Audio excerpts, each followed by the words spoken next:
Olá, bom dia, você que nos acompanha aí de casa. Eu me chamo Emílio e vou estar auxiliando as professoras, coordenadoras deste nossa mesa redonda. Então, desde já, desejo a todos e todas que sejam todos muito bem-vindos, muito bem-vindas. Desejo uma boa manhã e uma ótima discussão.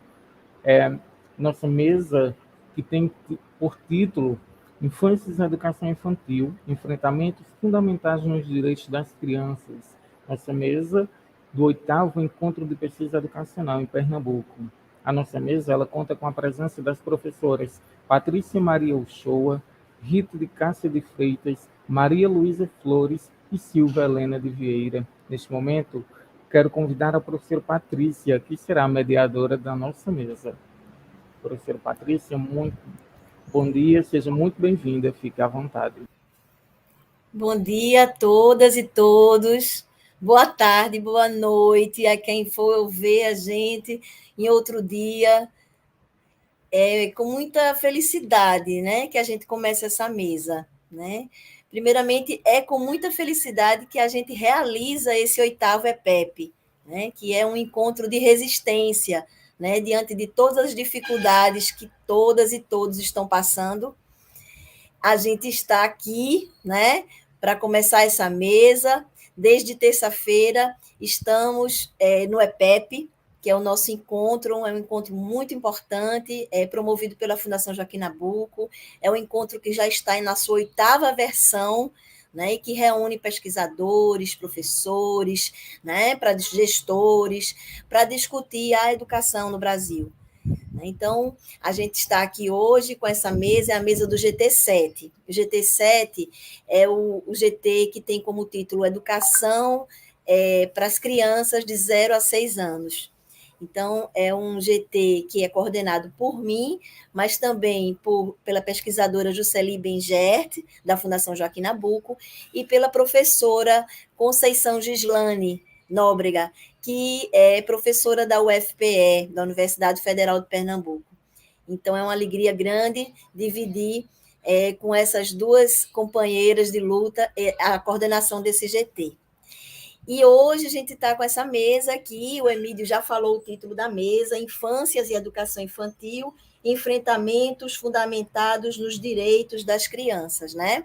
Vamos conversar sobre o contexto, panorama da política da educação infantil, vamos discutir um pouco a perspectiva do direito da criança à educação e vamos também trazer uma discussão sobre os enfrentamentos possíveis, né, nesse contexto que nós estamos vivendo. Então, estaremos aqui com a professora Rita Coelho. Não sei se a professora Rita Coelho pode entrar agora, para a gente... Olha só, coisa boa, né? A gente está aqui com a professora Rita Coelho, que é uma grande companheira, militante, né, de muitos anos, em defesa da educação infantil, em defesa do direito da criança, dos bebês, né, à educação. Então, a professora Rita Coelho é socióloga pelo FMG, é uma pessoa que tem uma ampla experiência com a formulação, implementação, regulamentação das políticas e programas na área da educação infantil. A professora Rita Coelho foi coordenadora nacional da educação infantil no MEC entre os anos 2007 e 2016. Né? Foi também articuladora, né, da criação do Movimento Interforos de Educação Infantil no Brasil, o nosso MIEB. A professora Rita Coelho pesquisa nessa área e tem vários artigos publicados em revistas especializadas. E, no momento, a professora Rita Coelho tem um especial interesse pela avaliação da educação infantil, a questão da leitura e a escrita na educação infantil. Muito bem-vinda, professora Rita. É um prazer estar aqui dividindo essa mesa. Estamos também com a professora Maria Luísa Flores. Professora Maria Luísa Flores. Podia entrar também agora, Emílio. Pronto. Então, nossa querida Malu, né? Nossa querida Malu, que também é uma companheira de lutas aí, militante, é professora titular, é professora associada na Universidade Federal do Rio Grande do Sul. E é muito bom estar com você também, Malu, aqui. Estamos também aqui com a professora Silvia Cruz, né? Que já também faz parte também da nossa trajetória de lutas. E a professora Silvia Cruz é professora titular da Faculdade de Educação da Universidade Federal do Ceará, né? E todas nós trabalhamos na área da pesquisa, ensino e formação, né? Na área da educação infantil. Então é isso. Vamos começar, então, escutando a professora Rita Coelho, né? Em seguida, vamos escutar a professora Silvia Cruz. Depois a gente vai escutar a professora Maria Luísa Flores, e teremos um tempo bom para a gente conversar um pouco, né? Vou anotar aqui as perguntas que surgirem, e também a gente pode conversar entre a gente, comentar entre a gente também. Então, por favor, Rita, vamos começar então. Então, bom dia a todos, a todas que estão aqui participando, aos que estão em casa nos assistindo, né? E um bom dia especial para a Patrícia, para a Silvia, para a Malu, né? E agradeço honrada o convite da Fundação Joaquim Nabuco para participar desse 8º encontro de pesquisa educacional em Pernambuco. Significa uma oportunidade de diálogo, um reconhecimento da minha contribuição e, ao mesmo tempo, uma grande responsabilidade, né? Esperançar em tempos de crise e incertezas é mais que almejar reinventar. É construir ou buscar construir alternativas de futuro, alternativas de ação na incerteza. Nossa mesa vai tratar de alguns enfrentamentos necessários, fundamentados nos direitos das crianças à educação, especificamente nos direitos das crianças de até 6 anos de idade e dos seus pais trabalhadores à educação infantil, reconhecida como um dever de Estado e como uma importante política social no nosso país. A professora Silvia, ela vai detalhar na sua apresentação as características desse direito e os grandes desafios que esse direito, que o reconhecimento, a garantia desse direito vem enfrentando. A partir da minha fala, né, eu queria refletir sobre, quando falamos em enfrentamentos fundamentados nos direitos das crianças, nós estamos falando em enfrentamentos de quê? O que nós precisamos enfrentar a partir dos direitos das crianças? A grave crise que existe no nosso país. Crise social, crise política, crise econômica, crise sanitária, crise da democracia. Crise que, como dizia Darcy Ribeiro, não é uma crise, é um projeto. Um projeto que vem sendo implementado no Brasil de forma sistemática a partir do impeachment da presidente Dilma e da eleição democrática do atual governo federal.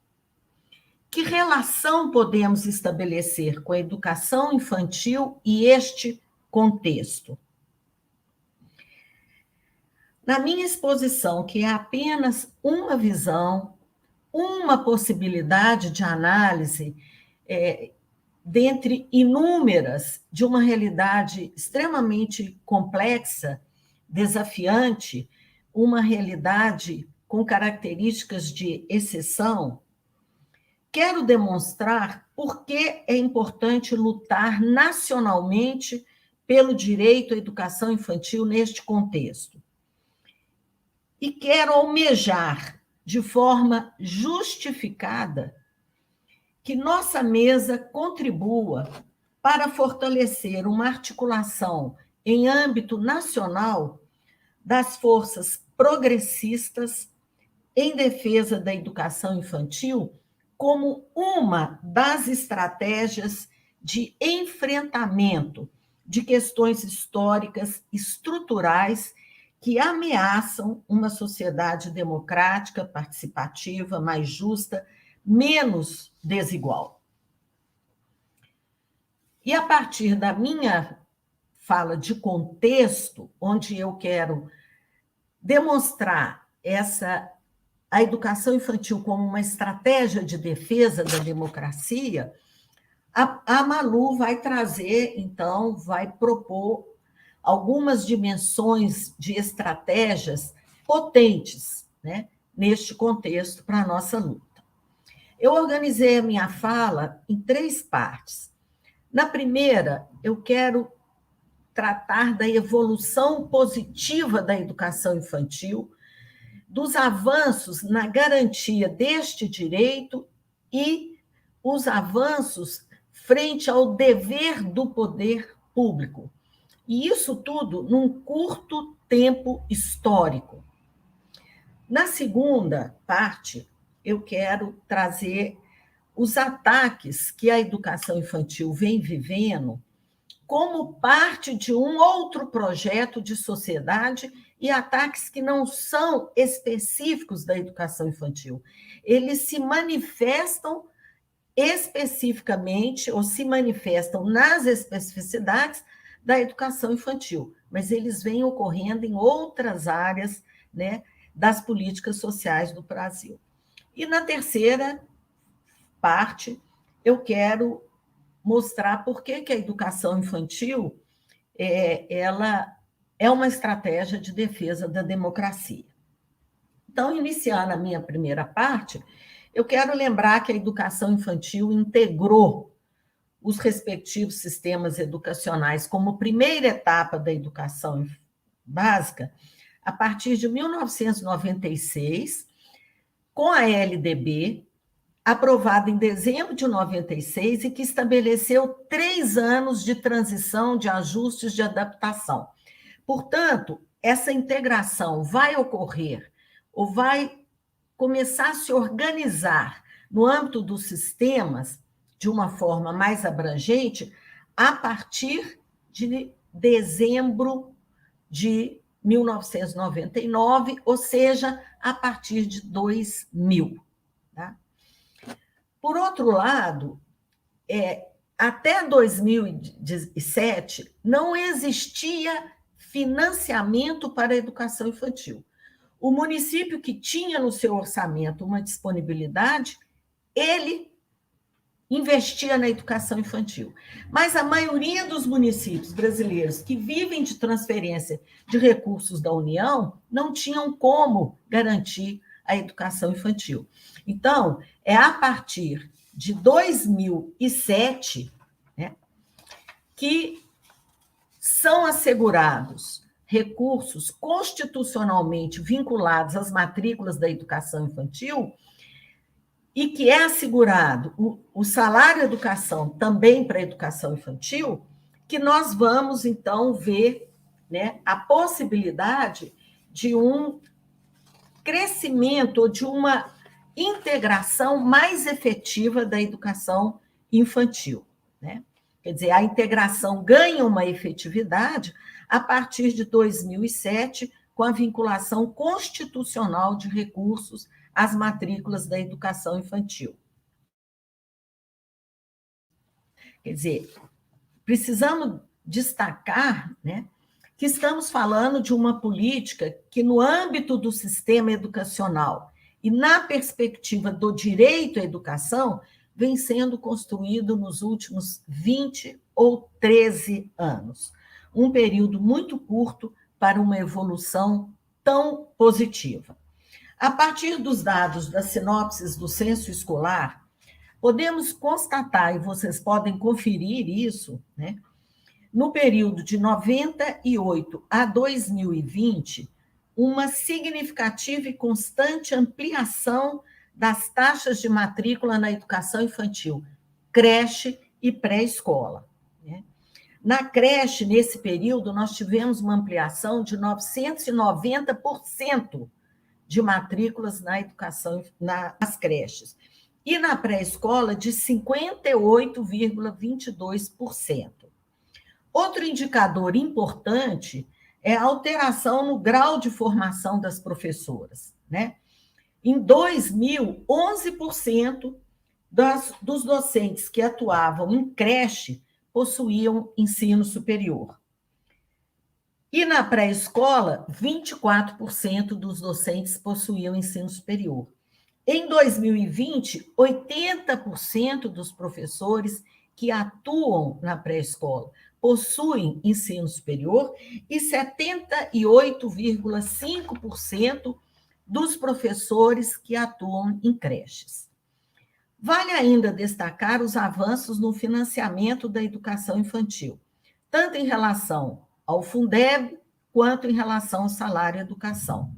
No novo Fundeb, a educação infantil foi priorizada, com a destinação de 50% do valor de complementação da União exclusivamente às matrículas da educação infantil. O que eu quero dizer? Eu quero dizer que a educação infantil é uma política de sucesso. Eu quero dizer que a educação infantil é uma política que vem sendo construída no diálogo dos movimentos sociais, da pressão da sociedade, da necessidade das demandas da sociedade com o poder público, que incorpora, que dialoga com essas demandas, por meio das respostas que a política vem dando. E nessa disputa pela educação infantil, a educação infantil ela tem uma característica, que ela tem uma rede articulada, de fóruns estaduais, e está aqui conosco o Fórum Estadual de Pernambuco, com a Célia, com a Patrícia, com a Cida Freire, com outras companheiras, E essa rede articulada nacionalmente, ela vem mobilizando setores da sociedade e ela vem dialogando com governos, com famílias, com o sistema educacional. Concluindo, a educação infantil é uma política que apresenta evolução positiva, apesar dos seus inúmeros problemas, em relação à qualidade, em relação à remuneração dos seus profissionais, em relação à carreira, em relação, inclusive, ao acesso, que ainda não atingiu as metas propostas no plano nacional e nos planos de educação. Por outro lado, ela vem sofrendo, no contexto atual, grandes questionamentos e grandes ameaças de retrocesso, com propostas como o voucher, com propostas como a educação domiciliar, com diminuição do investimento do governo federal nos programas específicos, com violação do conceito de literatura infantil. A literatura é sagrada, e para a educação infantil ela é muito importante. E no Programa Nacional do Livro Didático, a concepção de literatura foi violada. E a educação infantil ela não está sozinha nesses ataques. Esses ataques eles vêm ocorrendo em diferentes áreas, no meio ambiente, na saúde, na ciência e tecnologia, nas universidades, na possibilidade do emprego, na garantia da segurança alimentar e nutricional. Então, é importante que a gente perceba esses ataques como parte de um projeto de sociedade e não como uma questão específica para a educação infantil. Por isso, essa compreensão de que esses ataques fazem parte de um outro projeto de sociedade, né, são importantes, né, essas compreensões, essas relações, né, para que as nossas ações não neguem os avanços no reconhecimento do direito e na atuação do poder público, sobretudo o poder público municipal, né? E por que eu entendo que a educação infantil é uma estratégia de defesa da democracia? Porque a nossa sociedade, ela está estruturada historicamente a partir de valores muito opressores, como a escravidão, como o patronato, como o racismo, como o machismo, como a violência, né? Os estudiosos da história, eles mostram claramente isso, que nós estamos evoluindo, a nossa legislação evoluiu muito, mas esses valores que fundamentam a estrutura da nossa sociedade continuam presentes na sociedade. E são esses valores que elegeram o atual governo federal. Eles estão vivos e eles se manifestam. Então, esses valores precisam ser enfrentados. E a educação infantil, por suas características, ela, ao defender o direito das crianças a uma educação coletiva, não doméstica, profissionalizada, ela enfrenta, ela cria fissuras em alguns valores dessa estrutura, relacionados ao papel da mulher, relacionados ao respeito e à dignidade da infância. Portanto, a educação infantil, para além da garantia, e porque ela é uma estratégia de garantia do direito das crianças, a educação como dever de Estado, ela traz a mulher, ela traz a criança para um outro lugar na sociedade, né? E, nesse sentido, ela questiona o machismo, ela questiona a opressão, né? E ela questiona essa visão adultocêntrica de uma infância incompetente, de uma infância que não pode, não sabe, não tem, não é, né? E, neste sentido, é que eu considero que, fundamentados nos direitos das crianças à educação infantil, nós temos o compromisso de defender a democracia. Porque este direito é uma expressão inovadora, né? Muito recente, né? De uma sociedade mais democrática, mais justa, né? Apesar dos inúmeros desafios, dos inúmeros limites que a educação infantil possui, apresenta, né? E que eu gostaria, então, de passar a palavra para a professora Sílvia, que vai trabalhar de uma forma mais consistente, né, o conceito e os desafios presentes nesse direito, né? E eu espero que essa mesa aqui, né, tanto eu, quanto a Sílvia, quanto a Malu, estamos inseridas em 3 diferentes regiões do Brasil, né? O Sudeste, o Nordeste e o Sul, né? Atuamos nos fóruns de educação infantil, né? E almejamos, né, realmente que essa mesa contribua, que o nosso diálogo aqui contribua para fortalecer essa articulação nacional na defesa da educação infantil e no reconhecimento de que defender a educação infantil é defender a democracia no contexto atual do Brasil. Muito obrigada. Nós que agradecemos, professora Rita, e a gente convida a professora Silvia Cruz para dar continuidade à nossa mesa.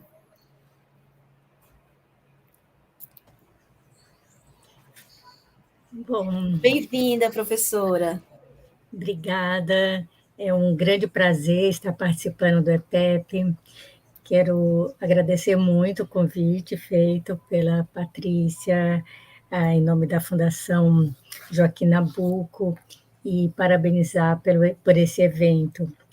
É um prazer, uma honra estar aqui, inclusive na presença da Ritinha e da Malu, 2 companheiras de luta de muito tempo. E, bom, vou trazer aqui uma apresentação para organizar melhor a minha fala, ok? Então, deixa eu ver se faço tudo certinho aqui.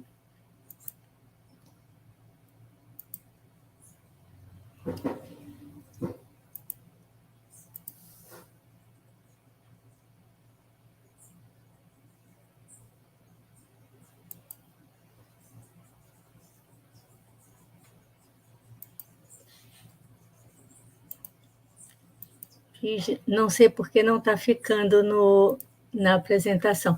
Já está aparecendo? Tudo bem?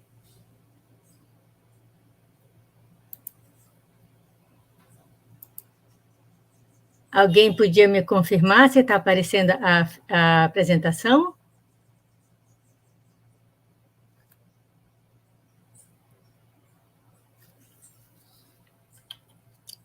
Tudo bem, Patrícia?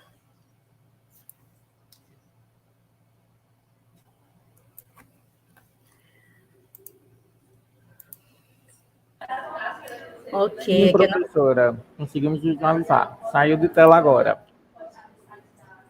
Pronto, já está novamente? Sim. Ok.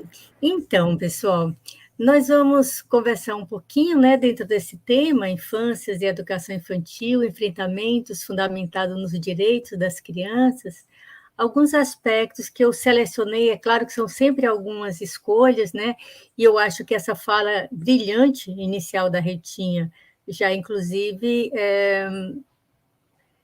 dispensa alguns comentários que eu poderia fazer e eu vou me centrar mais em alguns outros aspectos.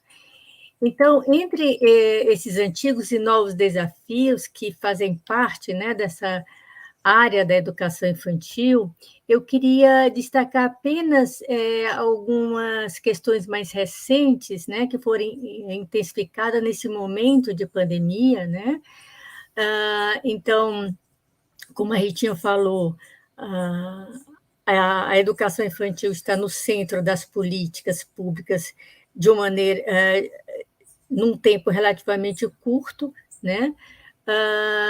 E uma das características dessa política é que ela é responsabilidade principalmente da esfera municipal, e nós temos enfrentado há bastante tempo, e nesse momento isso se torna mais intenso, né, algumas disparidades ou alguns desencontros, né, uma falta de coordenação das políticas municipal, estadual e federal.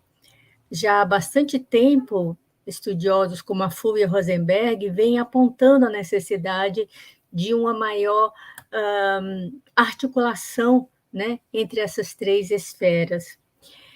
Também a colaboração intersetorial entre as áreas da educação, saúde, assistência social, cultura e outros é um problema que tem se agravado, né, nesse momento de pandemia, em que realmente é necessário uma ação, não entre pessoas de diferentes áreas, mas de uma colaboração realmente a partir de um acordo de relações institucionais, né, entre essas diferentes áreas.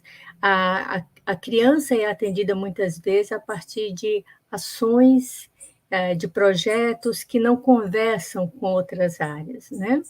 E como a Ritinha também já citou, né, a pauta do financiamento é muito importante para a educação infantil. É claro que temos ganhos importantíssimos, né? A partir, por exemplo, do Fundeb, as metas que foram incluídas no Plano Nacional de Educação, que tem realmente, né, trazido avanços para a área, mas a negação, né, do direito à educação, especialmente para os bebês e crianças bem pequenas, né, 0 a 3 anos, ainda é uma realidade aqui no Brasil. No âmbito das próprias unidades de educação infantil, temos vários problemas, né, que precisamos ainda avançar, apesar de, como a Ritinha falou, temos sim avançado, por exemplo, em relação à formação dos professores que atuam nessa etapa. Mas nós temos visto, né, que mesmo no nível da formação inicial, nos cursos de pedagogia, essa formação ainda não é a necessária para provocar mudanças efetivas em concepções muito presentes na nossa sociedade, né? Então, uma das consequências disso é que existe ainda a prevalência de uma certa ideia, né, de educação infantil como preparação para o ensino fundamental. E a prevalência também de uma educação, de uma pedagogia transmissiva, né? Quer dizer, onde o professor é o centro, as crianças se colocam, são vistas, né, mais como receptáculos desse conhecimento, aquilo que o nosso querido Paulo Freire chamava de educação bancária, né? Então, cada vez mais é mais evidente, é mais claro, né, que precisamos ter clareza, inclusive no momento como esse que vivemos, né, de retomada das atividades presenciais, que a gente precisa ter clareza e lutar para defender os princípios que foram construídos ao longo desse tempo, né, os nossos conhecimentos acumulados na área e, especialmente, concepções e valores que temos partilhado. Então, eu queria chamar a atenção nessa fala, que é bem breve, né, a necessidade, né, de ter em vista esse direito da criança à educação de qualidade, ter realmente as crianças, melhor dizendo, né, fazendo jus à pluralidade presente na infância. As crianças são prioridade, elas devem ser prioridade. Um outro ponto é que as crianças têm direito a uma educação de qualidade, isto é, não basta ter uma vaga em creche ou pré-escola. Essa vaga precisa realmente assegurar uma educação de qualidade. E, como parte dessa educação de qualidade, só destacando, né, como elemento importante, a participação democrática como valor fundamental, que se torna ainda mais importante, mais vital nesse momento que vivemos. Então, em relação a esse aspecto da criança ser prioridade, eu vou só citar rapidamente, né, que nós temos uma legislação que nos traz isso desde a década de 80, né, quando nós assinamos aqui no Brasil, né, passamos a fazer parte daquelas nações que assumiram a Convenção sobre o Direito das Crianças, onde está muito evidente, né, como está aqui no artigo 3, que sempre todas as ações relativas às crianças devem considerar primordialmente o melhor interesse da criança, né? Isso, levado a sério, tem consequências muito fortes, né? Então, como é que a gente, por exemplo, né, vai desde atitudes muito simples de reforma de uma estrutura física de uma escola, até a destinação de verbas, né, na hora de fazer destinação de recursos para diversas áreas, diversas secretarias, por exemplo, no nível da prefeitura. O que significa isso quando a gente afirma que deve-se considerar primordialmente o melhor interesse da criança? O Estatuto da Criança e do Adolescente, o nosso ECA, ele também afirma, né, que é preciso assegurar, né, pela sociedade em geral e pelo poder público, a absoluta prioridade da efetivação dos direitos da criança. E entre eles está o da educação, né? Então, quando a gente vê, por exemplo, né,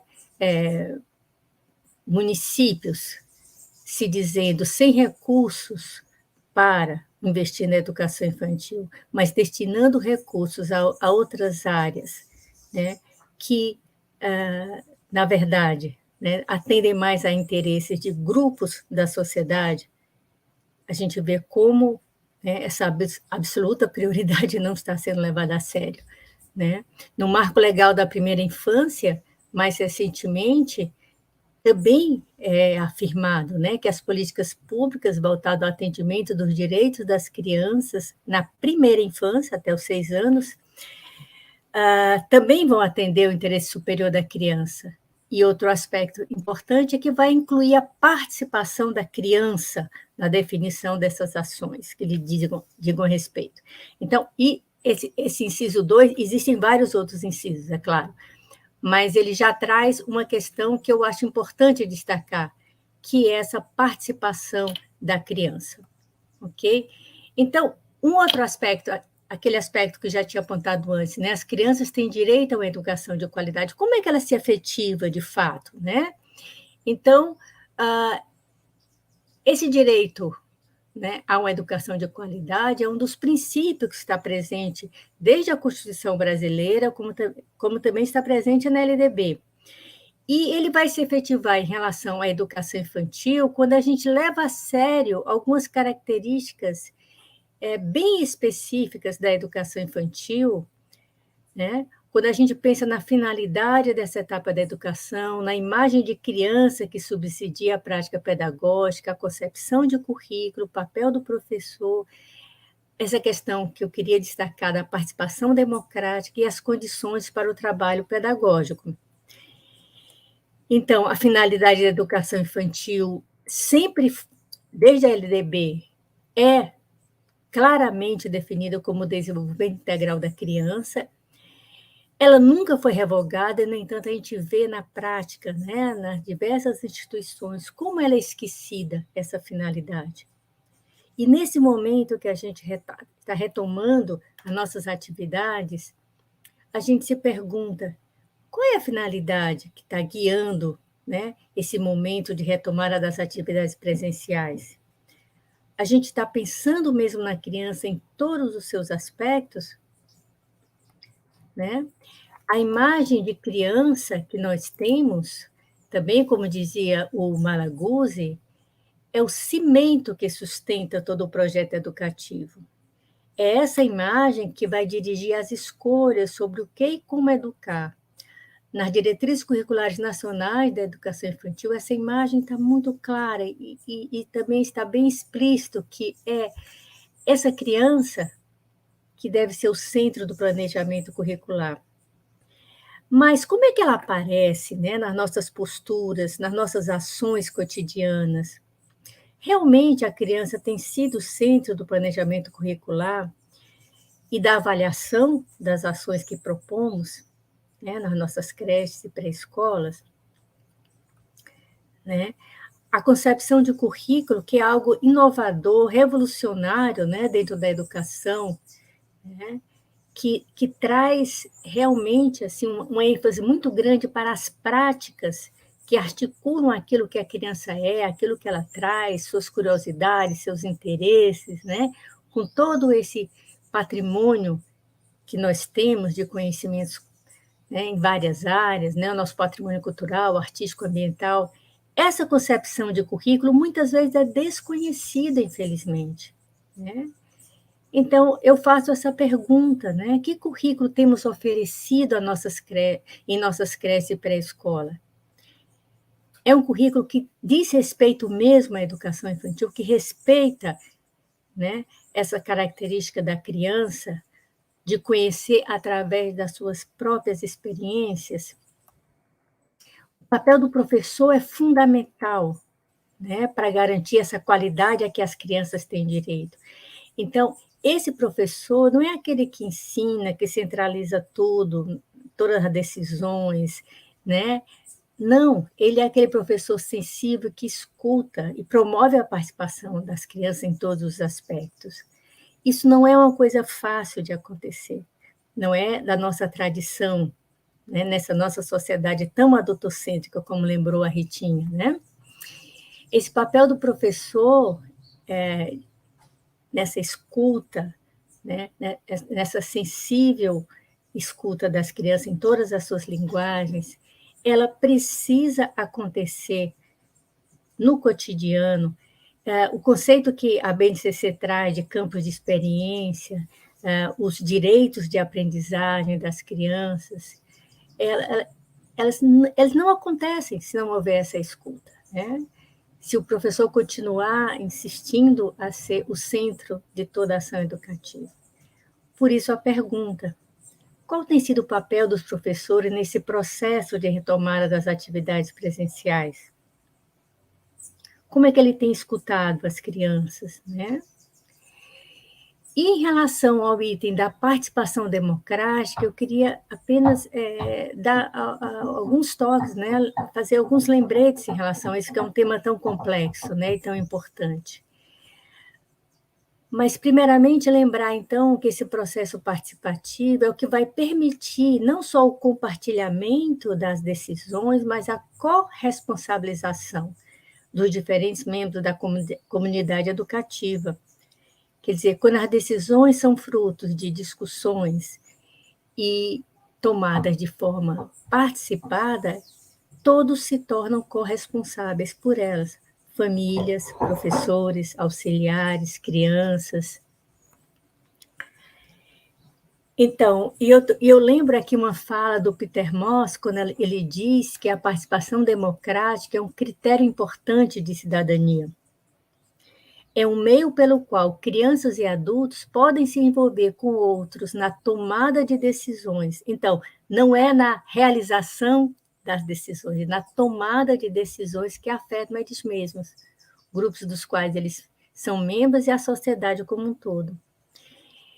Daí a pergunta: nós estimulamos e valorizamos a participação ou apenas esperamos que os nossos colegas, crianças e suas famílias acatem e executem o que nós já decidimos? Essa participação democrática, né, como defende a Júlia Oliveira Formosinho, por exemplo, deve estar no centro das crenças, valores e princípios das pedagogias da infância. Então, todos precisam ser escutados. Eu estou só reafirmando, né? Profissionais, crianças e suas famílias.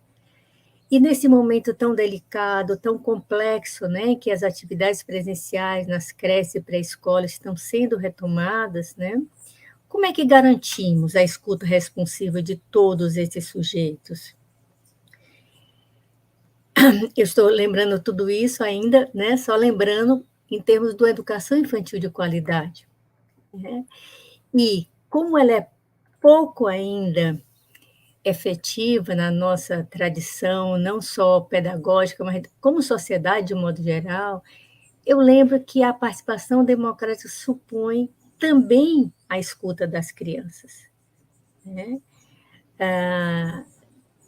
Então, e eu lembro um autor que eu gosto muito, Livres, que ele diz o seguinte, que, na verdade, apenas começamos a perceber as consequências de respeitar os direitos das crianças.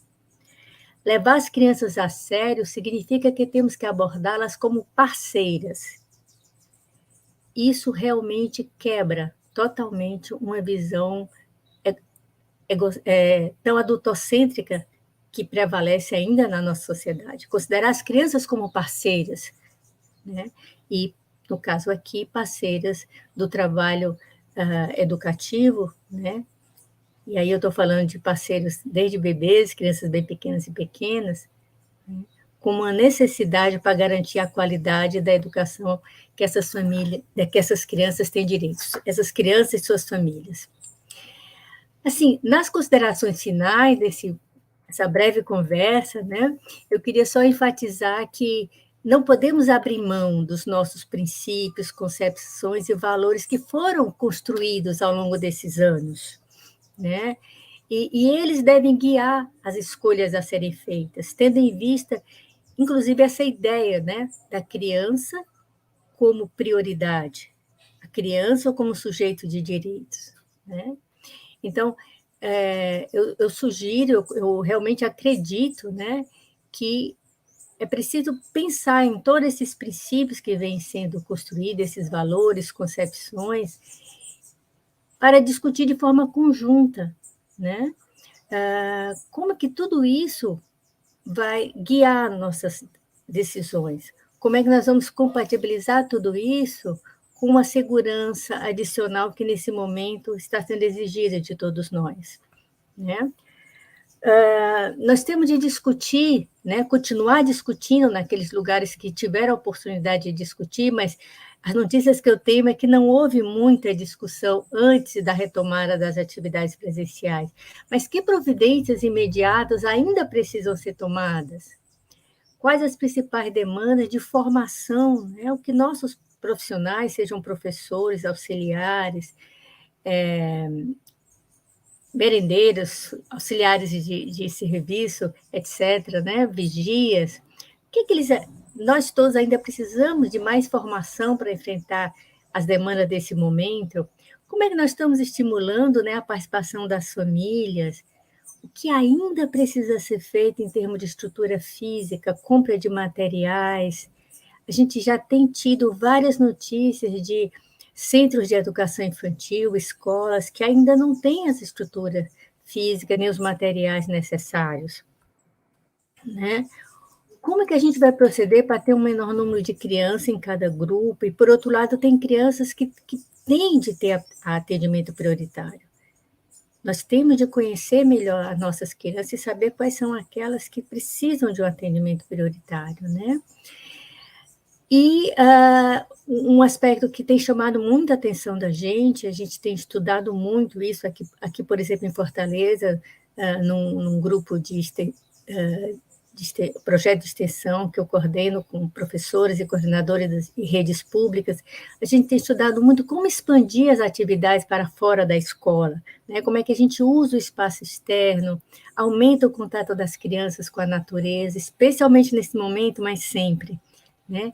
Então, vários materiais foram produzidos, né, nesses tempos e podem subsidiar essas discussões, né, para que a comunidade escolar possa, de maneira assim bem democrática, tomar suas decisões e discutir, defender os direitos de todos, né? Então, eu não vou trazer aqui, eu acho que seria bom te deixar mais espaço para discussão, mas um desses materiais foi um material coordenado pela Maria Malta Campos, do qual, inclusive, a Ritinha Coelho participou, eu também, e vários outros colegas, que é para um retorno à escola e à creche que respeite os direitos fundamentais das crianças, famílias e educadores. Então, nesse documento são trazidos várias, né, dos direitos das crianças, não vou aqui trazer, tinha trazido aqui apenas 2 como exemplo, mas são importantes serem conhecidos e discutidos, e que implicações têm para o nosso cotidiano, direito de crianças, de famílias, dos professores e de outros profissionais da educação. Muitos outros materiais foram também produzidos e podem ajudar nessa discussão. Então, eu desejo realmente que todos, né, cada um em sua escola, possam ter oportunidade de discutir e tomar decisões juntas, né? Porque realmente, e cada vez mais, precisamos estar juntos para enfrentar todos os desafios, todas as demandas desse momento. Então, é isso. Muito obrigada a todos. Agradeço muito a atenção de vocês. Um abraço.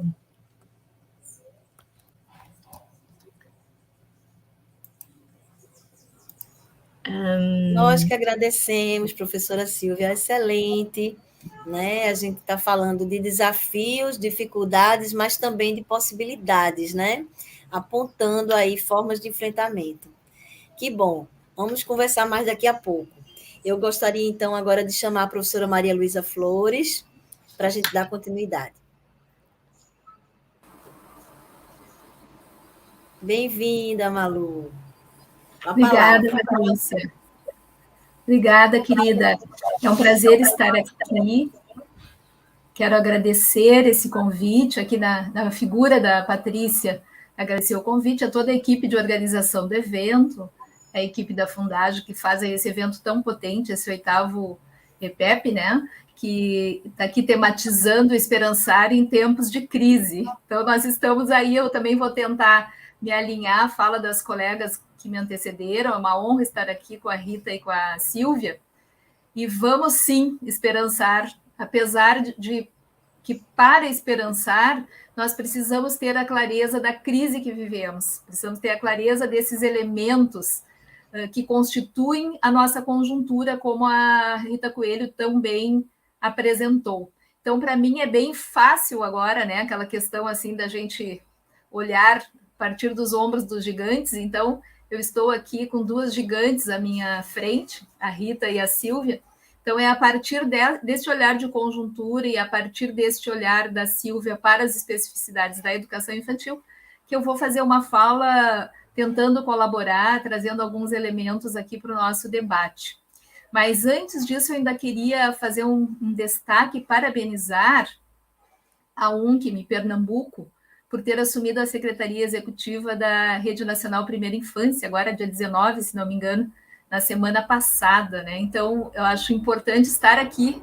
Estou me sentindo aqui neste solo em Pernambuco e fazer essa referência à UNCM, desejar um excelente trabalho à UNCM à frente da Secretaria Executiva da Rede Nacional Primeira Infância, que é uma parceira do nosso MIEB, aí do movimento que a gente faz parte, a Rita, a Silvia e eu.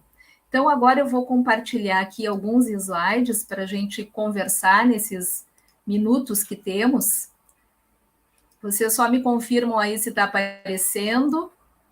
Está carregando aqui para mim, ok?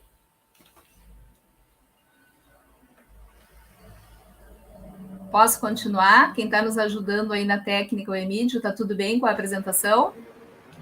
Professora, ainda não carregou para nós aqui. Ainda não carregou. Então, tá, vamos tentar novamente, daí tu me dá o feedback. Vamos lá.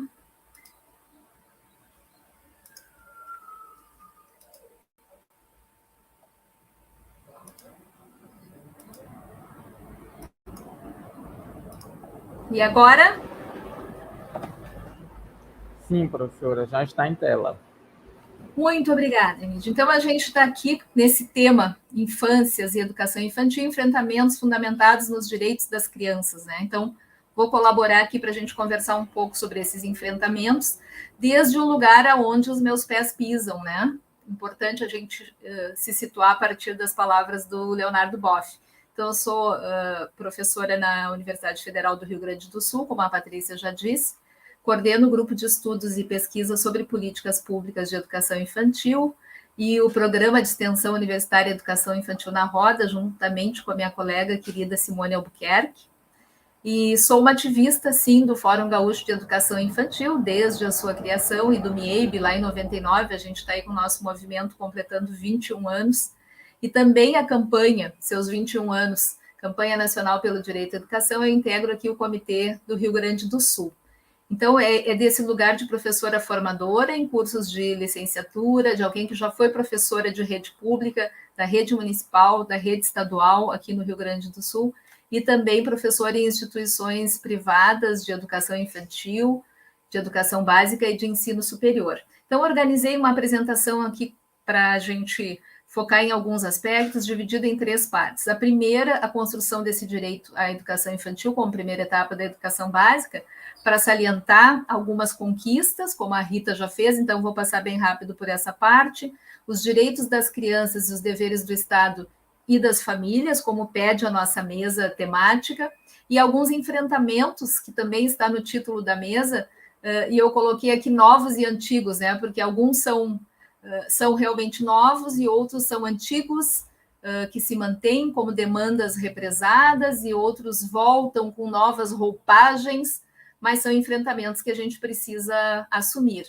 Então, as conquistas, eu demarquei aqui especificamente aspectos da legislação, onde nós temos a base legal para afirmar o direito das crianças e também para a gente reivindicar. Então, essa base legal é o que nós temos para fazer enfrentamentos, desde a Constituição, o ECA, a LDB, o Marco Legal da Primeira Infância, as nossas diretrizes curriculares nacionais para a educação infantil, as diretrizes para os cursos de pedagogia, que apontam este lugar, esse locus, como espaço da formação de quem vai atuar com as crianças desde os bebês. Temos um conjunto aí na nossa trajetória recente de documentos indutores do Ministério da Educação, pegando aqui, fiz um recorte de 90 a 2016, um conjunto potente de documentos que complementam os marcos legais e que visam induzir a realização das políticas nos âmbitos locais, né? Desde critérios de qualidade, parâmetros de infraestrutura, orientações para a questão da inclusão das crianças com alguma deficiência, a questão étnico-racial pautada em documentos maravilhosos a partir de pesquisas, a questão da educação infantil no campo, a literatura, como a Rita trouxe aqui como um dos seus temas prioritários.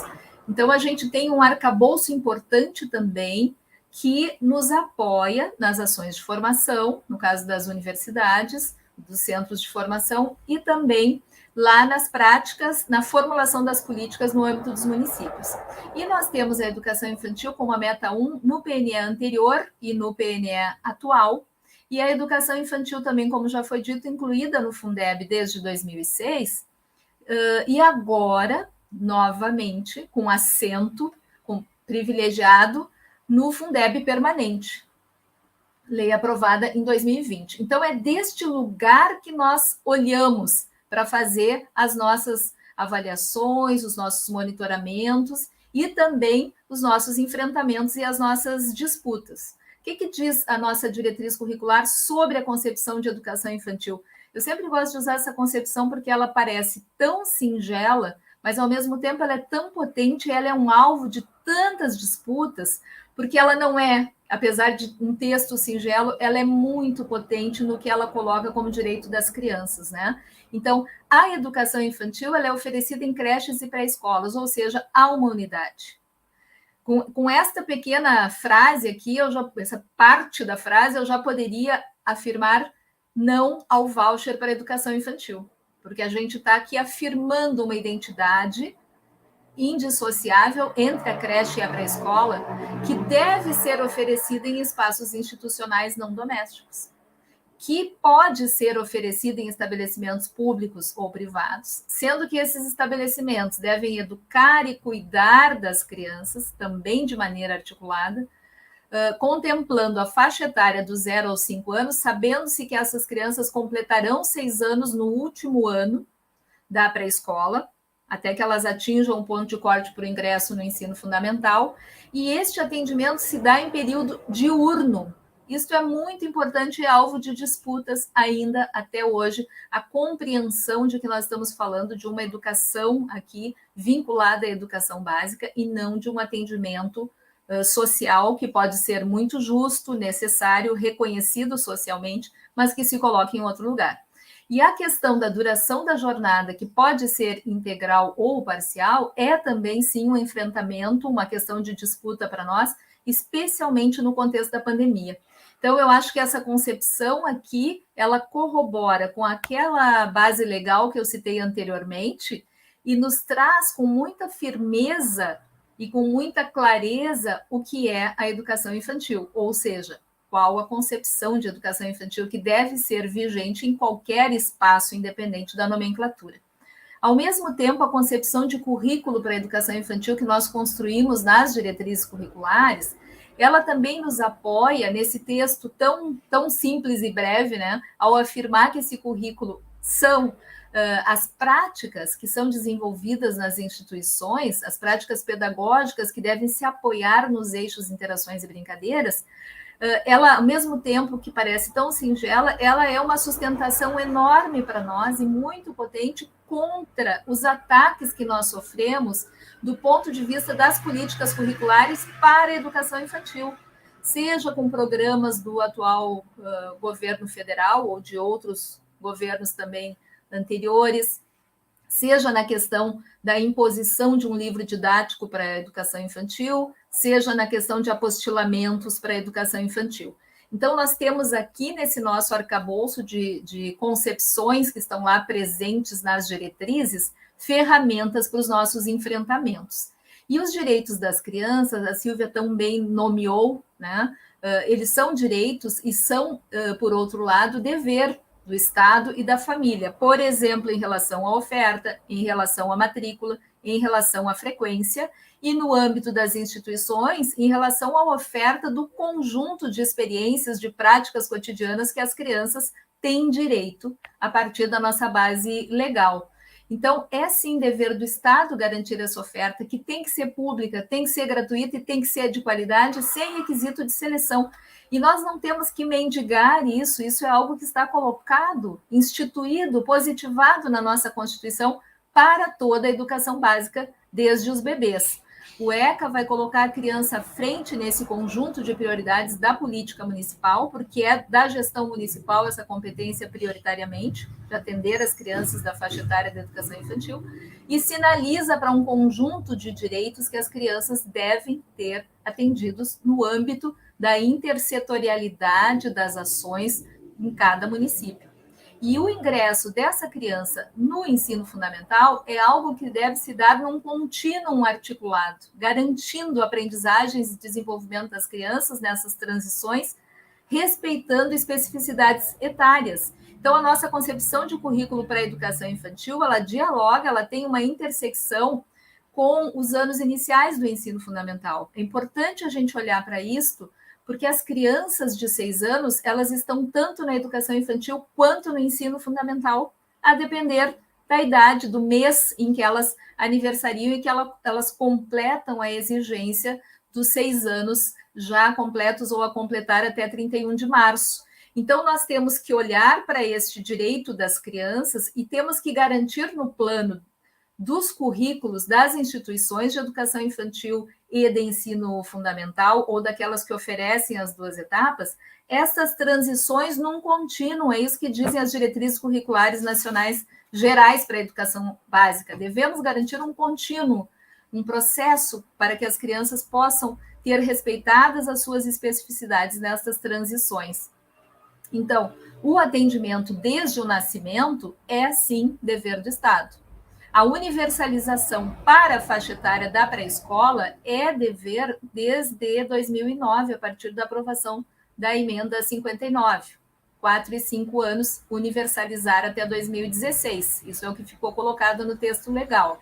E este ponto de corte, que também, em muitos contextos, a gente precisa fazer enfrentamentos em relação a ele, é um direito das crianças terem a sua infância respeitada, inclusive na transição para o ensino fundamental, porque a infância não acaba quando elas entram no prédio do ensino fundamental. Bem, em relação aos enfrentamentos, então, a partir desta base legal, a partir desses direitos que nós reconhecemos aqui, temos acordo, né? Então, eu vou destacar, em relação a acesso, equidade e qualidade, alguns enfrentamentos que nós precisamos fazer com base nestes aspectos anteriormente abordados. Em relação à creche, os dados do INEP nos apresentam, com base na PNAD de 2019, que alcançamos um atendimento de 40%.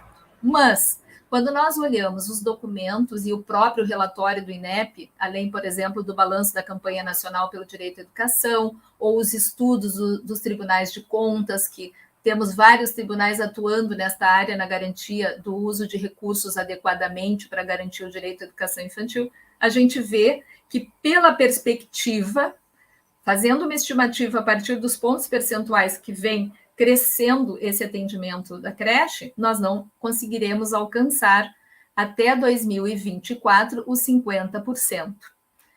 Além de não alcançarmos o percentual, nós temos desigualdades internas, que a Fulvia Rosenberg já nos sinalizava, como disse a Silvia, né? A gente tem ali, por idade, se nós desagregarmos o dado do conjunto etário 0 a 3, a gente vai ver que 55,4% do atendimento é para crianças de 2 a 3 anos e apenas 14% para os bebês. Então, a gente tem uma desigualdade interna no acesso ao direito para o subgrupo creche, agravado pelas diferenças de nível de renda, raça, cor e localidade, seja urbano ou rural, seja região do Brasil. E aí a gente acaba tendo um percentual de 26% de atendimento aos 20% mais pobres contra 53% de atendimento aos 20% mais ricos. Então, eu pergunto, nós precisamos de mais dados para fazer os nossos enfrentamentos? Nós já temos esses dados disponíveis. E esta pandemia nos colocou face a face com um agravamento das desigualdades. Eu coloquei aqui para enfrentamento, né, uma provocação, até quando nós vamos tolerar? Porque esta meta de atendimento a 50% das crianças, vocês sabem que ela era uma meta colocada já no PNE anterior, de 2001.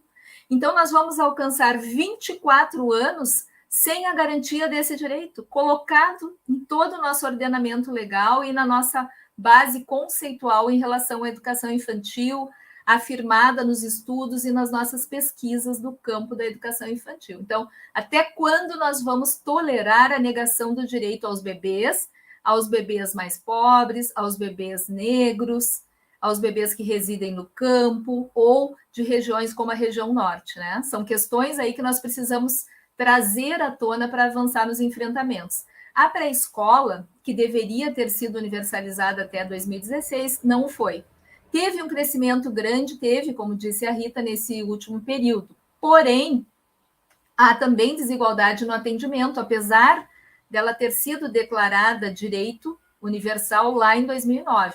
Chegamos a 2016, temos quase 300 mil crianças ainda para colocar na escola, é uma demanda gigante para os municípios, sim, para aqueles que não fizeram o seu dever de casa nas gestões anteriores, não é um problema só da gestão atual, obviamente, né? Se a gente for lá para 2009, ou se eu for até para o PNE anterior, a gente já tinha meta de 80%. E nós temos ainda uma desigualdade neste acesso, e é uma desigualdade também entre os mais pobres e os mais ricos. Vejam que isso fica sinalizado, né? Como a Rita disse, lá numa sociedade capitalista desigual como a nossa, os dados da educação infantil sinalizam já a desigualdade desde o acesso à educação infantil para bebês e para crianças da pré-escola. Então, esse resíduo de crianças da pré-escola que ainda não alcançaram o atendimento, nós precisamos saber quem são e onde elas estão para a gente fazer políticas focalizadas, né? Isso é uma responsabilidade de gestores nos municípios e nós temos ainda 3 anos até a conclusão do prazo do atual PNE. Portanto, é possível fazer muita coisa assim no âmbito municipal nestes 3 anos. E nós, sociedade, academia, movimentos sociais, podemos também colaborar com os nossos estudos e com a nossa incidência política para fazer pressão para que esse atendimento aconteça. Aí eu vou destacar aqui brevemente algumas estratégias do Plano Nacional de Educação que também não foram cumpridas, né? E que apoiariam, sim, o acesso à equidade. Por exemplo, levantamento da demanda por creche e consulta pública. A busca ativa das crianças no movimento de intersetorialidade. A intersetorialidade foi algo que eu acho que nós enxergamos também muito melhor a partir deste contexto de pandemia, né? A necessidade de compreender a educação infantil como uma política intersetorial e não apenas como uma política de educação. Então, no âmbito do município, é preciso, sim, que essa rede intersetorial, saúde, assistência, no mínimo, se integrem à educação para fazer essa busca ativa, identificar as crianças que estão fora, oferecer vagas próximas à residência, como determina a legislação. E a gente, como eu disse anteriormente, estamos muito aquém dessa diminuição da diferença entre o quintil de renda maior e o menor, porque a gente aumentou o fosso. É isso que nos diz o relatório do PNE. A gente aumentou o fosso entre os mais ricos e os mais pobres, no caso dos bebês, para acesso à matrícula escolar, né? Tivemos também a interrupção do Programa Nacional de Construção de Escolas, que vinha beneficiando, a partir do Pró-Infância, apoiando municípios para a expansão das redes próprias de educação infantil. Então, aqui a gente tem que enfrentar acesso e equidade. Temos que olhar, eu acho que um determinante para nós, daqui para frente, e muito com base nesta pandemia, é olhar para as desigualdades. Então, a gente tem que avançar na direção de acesso com equidade. Temos que olhar lá na nossa realidade como está esse atendimento, quais são os grupos que estão excluídos e que provavelmente estarão historicamente excluídos. Em relação a acesso e equidade ainda, precisamos olhar para essas populações do campo, indígenas e quilombolas, olhar para as crianças beneficiárias dos programas de transferência de renda e priorizá-las no acesso às políticas. E a inclusão na educação infantil com a EE é fundamental para que a gente garanta esse direito também desde o nascimento. No aspecto da qualidade, chamando a atenção para a formação inicial e continuada, a gente já teve muitos programas no país que contribuíram para a ampliação da formação inicial, para o acesso ao ensino superior, à pós-graduação e também para a formação continuada. Esta trajetória foi interrompida. Como disse a Rita, a partir do golpe de 2016, a gente tem uma interrupção, uma descontinuidade nas políticas, especialmente para a educação infantil. A gente tem um vazio no sentido de parcerias, de colaboração entre os entes federados para que a gente avance nesses requisitos de formação, de valorização dos profissionais. A preservação das especificidades da educação infantil e do ensino fundamental, mas em intersecção, é fundamental também do ponto de vista do nosso avanço em relação à qualidade. O tempo integral é um desafio, é um enfrentamento que nós temos que fazer, né? Eu sei que no nosso campo não há um consenso sobre o tempo integral, mas o PNE aponta metas de ampliação do tempo integral para o fundamental e para o médio. Por que não para a educação infantil? Por que na educação infantil a gente retrocedeu? Porque é isso que os dados nos mostram.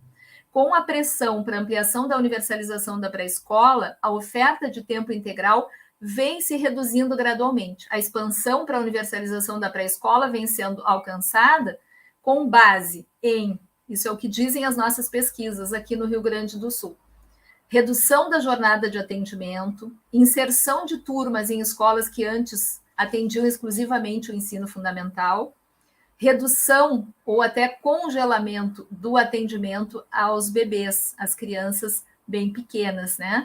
E essa redução da jornada para o atendimento à pré-escola, ela não atende às demandas das famílias, e eu diria que ela não atende, no conjunto, a função social, política e pedagógica da educação infantil. Então, eu também pontuo que, neste momento de crise e de uma esperada retomada que nós possamos fazer da nossa trajetória democrática enquanto país em direção a uma justiça social, que a gente atente para a oferta de tempo integral para as comunidades que assim necessitam.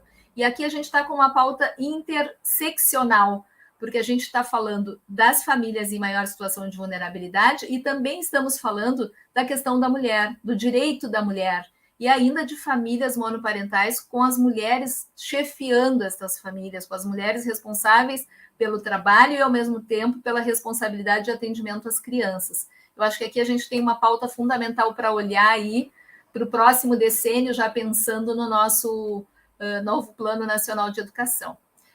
Por fim, a gente tem aqui ainda, em relação à qualidade, a questão da avaliação bienal da educação infantil, que deveria ter acontecido até 2016, né? 2 anos após a aprovação do atual PNE. Tivemos também essa interrupção a partir do golpe que destituiu a presidenta Dilma. Tivemos uma interrupção de uma trajetória que vínhamos com o MEC, a SEB, a COED, construindo uma política nacional de avaliação da educação infantil pautada pela qualidade da oferta, pelos insumos, pelos processos, pelos materiais, formação de professores, o atendimento à demanda, questões de equidade também envolvendo um olhar mais atento para este acesso, e isso foi interrompido. Porém, essa trajetória foi retomada mais recentemente pelo INEP, e nós temos as últimas portarias do SINAEB, do Sistema Nacional de Avaliação da Educação Básica, incluindo a educação infantil, né? Com o anúncio de acontecer, em breve, a avaliação da educação infantil.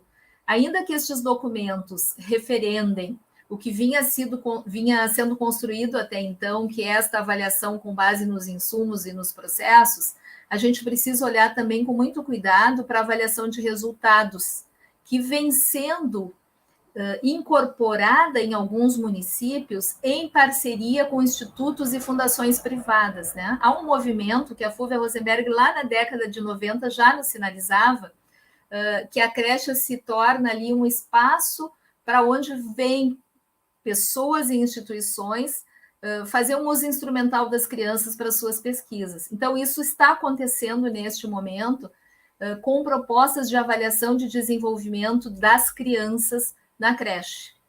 Eu alerto neste sentido, porque isso é contrário a tudo que nós temos instituído no arcabouço legal e normativo do nosso país e também fere a trajetória que a gente vinha construindo de pesquisas no campo que apontam na direção da avaliação da qualidade da oferta, né?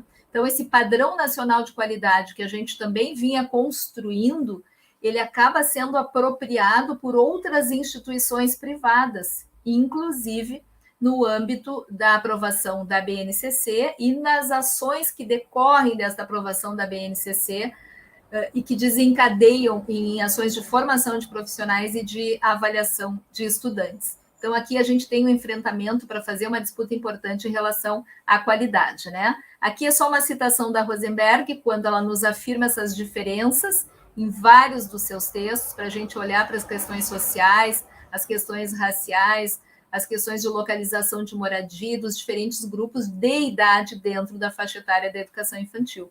E aí eu chamaria a atenção, então, para as parcerias que a gente tem feito com os tribunais de contas, com o Instituto Rui Barbosa, com a Associação dos Tribunais de Contas do Brasil, porque têm sido entidades que nos apoiam bastante, não só aqui no Rio Grande do Sul, mas eu acompanho em outros estados também, inclusive com convênios nacionais, com o TCU, para que a gente tenha dados no sentido do monitoramento e da avaliação da garantia do direito à educação infantil. Vocês sabem que os tribunais de contas construíram um site, o TC Educa, onde a gente pode acompanhar individualmente o atendimento às metas da educação infantil, município por município do Brasil. Então, essas disputas e enfrentamentos que a gente tem que fazer, elas têm parceiros, o Ministério Público tem sido um outro parceiro importante para nós também no país, na defesa do direito à educação infantil. Então, nós temos aí um movimento interinstitucional, um movimento intersetorial e um movimento que nós temos que olhar para as interseccionalidades para enfrentar os nossos desafios. Por fim, assim, aqui completando a minha fala, eu pontuei algumas questões controversas para esses enfrentamentos, justamente para não ser uma questão dicotômica, que alguma coisa representou um avanço ou apenas um retrocesso, e sinalizar como a gente tem alguns enfrentamentos constantes que nós precisamos superar a partir do estudo, a partir do aprofundamento, a partir dos diálogos e trocas entre grupos de pesquisa, como a gente está fazendo aqui nesse evento. Então, a ampliação do ensino fundamental para 9 anos de duração, que aconteceu lá em 2016, com o ingresso das crianças no ensino fundamental a partir dos 6 anos, foi uma ruptura para nós, ao mesmo tempo em que nós, com confiança, entregamos as crianças da educação infantil para esse novo ensino fundamental. A gente sabe que esse novo ensino fundamental, que é aquele ciclo de alfabetização, de acolhimento e de oferta de processos e espaços e vivências de aprendizagem, em muitos contextos não se efetivou. Então, nós precisamos olhar para esse ponto de estrangulamento ali, que a gente está fazendo uma cisão muito grande entre o que é a educação infantil e o fundamental. Principalmente, eu trago esse alerta neste momento de retorno presencial pós-pandemia, onde algumas crianças não tiveram o direito de colocar os pés e o coração numa instituição de educação infantil, né? Elas não chegaram a entrar em uma instituição de educação infantil, ou algumas entraram por 1 ou 2 semanas lá no início do ano de 2020. E elas vêm sendo acolhidas no primeiro ciclo do ensino fundamental, nesse ciclo de 9 anos. Então, nós precisamos muito olhar para essas crianças e olhar no interior de cada município, de cada rede, como é que a gente faz essa interface para respeitar os direitos das crianças. A ampliação da faixa etária da matrícula escolar, que ainda é uma dívida a ser efetivada, ela precisa se dar com qualidade. Então, ela representa uma conquista, porque nós podemos ter a expectativa de que um dia todas as crianças de 4, 5 anos terão direito a uma boa escola, uma escola de qualidade, uma pré-escola de qualidade. Ao mesmo tempo, a gente teve ali a cisão entre a creche e a pré-escola, E isso nos traz consequências ainda até hoje, né? Como eu já falei antes, em relação à própria qualidade da oferta, a expansão vertiginosa de parcerias público-privado e a possibilidade de repasse de recurso público para instituições que não atendem aos padrões de qualidade. As disputas para avaliação da qualidade da etapa, como eu já sinalizei, são importantes e elas dialogam também com o financiamento, com o processo de regulamentação do Fundeb, porque neste momento a gente está em processo de regulamentação do Fundeb, a gente tem que regulamentar aqueles 2,5 pontos percentuais, que lá na lei do Fundeb eles apontam para uma avaliação de rendimento. Então, em alguns municípios, em alguns estados, essa discussão já vem sendo feita, já existem projetos nas assembleias legislativas para determinar essa distribuição da cota parte do ICMS, né? A cota que é dos municípios, que retorna para os municípios. E essa questão do rendimento que está pautada, ela é um diálogo mais com o ensino fundamental e menos com a educação infantil, e a gente precisa ter um cuidado neste momento, né, e acompanhar essas tramitações aí nos legislativos estaduais. A Base Nacional Comum Curricular, que também para nós na educação infantil foi um investimento, uma aposta na questão de mais qualidade, teve um processo de elaboração traumático, com rupturas, com mudanças de governo ao longo de um período muito instável e duro da nossa vida enquanto país, e vinha se colocando para implementação em 2019, com uma interrupção a partir de 2021. Então, acho que a gente hoje temos condições de olhar para esse conteúdo da BNCC, fazer uma avaliação crítica deste conteúdo e ver de que forma ele dialoga e nos apoia para a gente garantir os contextos lá e os direitos de aprendizagem e desenvolvimento das crianças em cada realidade, de acordo com aquilo que nós estivermos diagnosticando como necessidade dos nossos grupos, das nossas instituições e das nossas redes, né? Estamos sofrendo atentados aí com a venda de apostilas e com a imposição de um livro didático para a educação infantil, que são enfrentamentos que precisamos fazer do ponto de vista das políticas curriculares. Temos a proposta do voucher aí, o auxílio cidadão do governo federal atual inclui a possibilidade de voucher entregue diretamente às famílias para pagamento de atendimento em instituições privadas, que poderão ter critérios de qualidade flexibilizados, né? Então, acho que a gente tem que dizer veementemente um não a este voucher, que rompe com tudo que eu até agora expus e as colegas anteriormente também. Da regulamentação do Fundeb eu já falei, também já sinalizei, então, um agravamento no contexto de pandemia, e eu diria que a gente teve aí a precarização do direito à educação e do trabalho dos profissionais, né? A gente viveu um agravamento da situação do nosso país, que nos sinaliza para a importância da política intersetorial e nos sinaliza para a importância de olhar para as condições de trabalho dos profissionais da educação. Acho que esse é um momento aí de combater a fome, vacinar todos, investir em educação, estruturar as escolas, democratizar o acesso à internet e todas as formas de gestão na escola, ouvindo a todos os segmentos para a definição dos rumos, né, na perspectiva de uma formação humana integral. Então, eu finalizaria dizendo que é preciso resistir aos ataques à profissão docente e ao direito humano à educação, desde o nascimento, aquele direito que a gente viu que está lá colocado. E como a gente está aqui para esperançar em tempos de crise, eu trago Paulo Freire, que nos diz: tudo que a gente puder fazer no sentido de convocar os que vivem em torno da escola e dentro da escola, no sentido de participarem, de tomarem um pouco o destino da escola na mão também. Tudo que a gente puder fazer nesse sentido é pouco ainda, considerando o trabalho imenso que se põe diante de nós, que é o de assumir esse país democraticamente. Então, mais um pensamento do nosso patrono, bastante atual e que, com todo respeito, eu trago aqui no nosso encontro em Pernambuco. Muito obrigada. Obrigada, Malu. Muito bom, muito bom. Muito articuladas, né, as falas que a gente teve aqui na nossa mesa. E eu não vou falar muito para dar espaço para as questões que chegaram para a gente. Eu peço para Emílio para colocar as outras componentes da nossa mesa. Então, de volta aqui. Então, no chat, lá no YouTube, né, lá na transmissão, muitos elogios, né, às falas, muitos elogios também ao encontro, ao EPEP, como oportunidade de discussão, né, abertura dessas temáticas importantes, e algumas questões. Então, vou colocar algumas questões e a gente vai conversando, né? E as perguntas, algumas não estão dirigidas a alguém, a gente pode fazer um comentário e parte para tentar, então, contemplar, né? As várias pessoas que estão nos assistindo.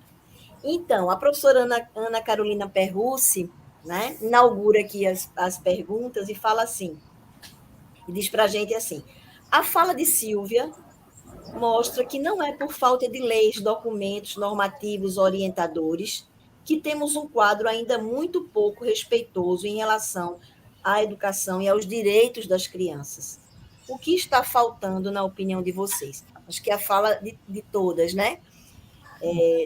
Acho que Malu também traz os marcos legais, né? A professora Rita também trouxe para a gente, né? Eu queria lembrar uma coisa, Rita, que estava me lembrando, que eu acho que foi no encontro do MIEB de 2016, depois do golpe, em Curitiba, eu acho, que, assim, todas estávamos ainda abaladas com a situação do golpe e muito desesperançadas, né? E a professora Rita falou uma frase que eu, assim, foi muito importante para mim escutar naquele momento e que eu passei muito tempo, né, lembrando da frase para me fortalecer, que foi o seguinte: diante desses retrocessos, né, realmente vamos retroceder em muitos aspectos, mas não vamos voltar para o zero. A professora Rita falou isso. O que ela queria dizer, né? Eu acho que um pouco que essa mesa está dizendo aqui. Temos marcos legais, né? Temos a afirmação do direito da criança na legislação, né? Então, o enfrentamento que temos que fazer, né? O golpe não nos levou a estaca zero, né? Não pôde nos levar a estaca zero porque tínhamos uma trajetória, tínhamos uma construção, né? Então, essa frase foi bem importante, eu só lembro. Mas eu vou ainda ler uma outra questão, acho que eu vou ler 3 questões, tá? Para a gente tentar contemplar.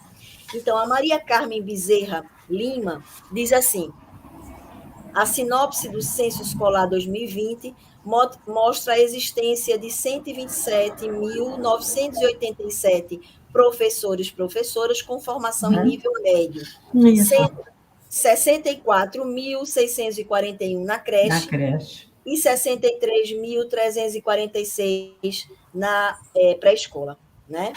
Então, ela faz esse comentário, né, e pede, talvez vocês... Então, ela continua. Fundamental para a qualidade na educação infantil, que implicações isso traz? Quais enfrentamentos a fazer, né, considerando a LDB? Deixa eu ver se tem mais alguma coisa, que a gente reúne 3 pontos, né? Então, a Ana Carol, Carol Perrucci, a Maria Carmen, deixa eu ver mais adiante. A Valéria traz uma questão. Tá. Eu encontrei aqui outra da Maria Carmen, deixa eu ver. A sinopse do censo escolar, né, também mostra a existência de 68 mil matrículas no curso normal magistério, ou seja, a noção do mínimo ainda está presente. Então, é a questão da formação.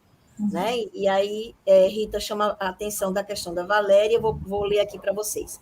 Como pensar a transição das crianças da educação infantil para o ensino fundamental com o ensino explícito dos fonemas propostos na PNA? Então, eu passo então para vocês, eu não sei quem quer começar a conversa. Por favor, Rita. Vamos manter a ordem das nossas falas, porque acho que é mais didático para quem está participando, né? Tá bom. Eu vou ser breve, porque eu acho que esse debate é importantíssimo. Primeiro, Carol, eu quero dizer, é um prazer você estar aqui conosco, né?